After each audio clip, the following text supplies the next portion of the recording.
আসসালামু আলাইকুম। মুসলিম ভাইদেরকে আসসালামু আলাইকুম, হিন্দু ভাইদেরকে আদাব এবং অন্যান্য জাতি ভাইদেরকে আমার আন্তরিক অভিনন্দন এবং শুভেচ্ছা জানিয়ে শুভ নববর্ষ, শুভ নববর্ষ, শুভ নববর্ষ। আজকে আমি আপনাদের সবার মাঝে একটা প্রশ্ন জানতে চাইব। প্রশ্নটা হলো এইটা, এই বাংলাদেশের বয়স কত বছর শেষ হলে পুরাতন বাংলাদেশ হবে? এই বাংলাদেশের বয়স কত বছর পরিপূর্ণ হলে পুরাতন বাংলাদেশ হবে? একটা মেয়ে 18 বছর বয়স হলে সে আরেক ঘরে যাইতে পারে, মানে সে বয়স হয়েছে, পরিপূর্ণ হয়েছে। একটা ছেলে 28 বছর বয়স হলে সে বিবাহ করতে পারে, সে আটা সংসার করতে পারে, একটা ঘর করতে পারে, সে সাবালিকা হয়েছে,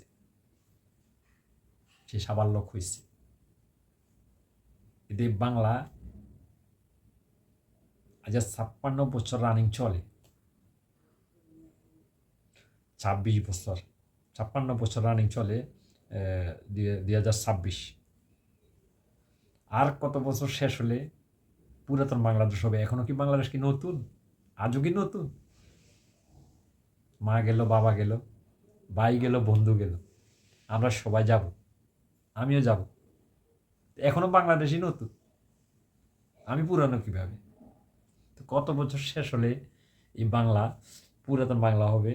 এটা একটু জানার জন্য সবার কাছে একটু প্রশ্ন রাখলাম। আশা করি যার জানা আছে সে উত্তর দিবেন, যার জানা নাই সে এই কমেন্টের মাধ্যমে জানতে পারবেন। ঠিক আছে, আমরা এই ছোট্ট একটা প্রশ্ন ভাইয়া, বাংলাদেশের সকল যে যেখানে আছেন, দেশ বিদেশ, দেশের বাইরে যে যেখানে আছেন, এই প্রশ্নের উত্তরটা একটু দিয়ে যাবেন, প্লিজ রিকোয়েস্ট। আর আমার যদি এতে ভুল হয়, ক্ষমা প্রার্থী।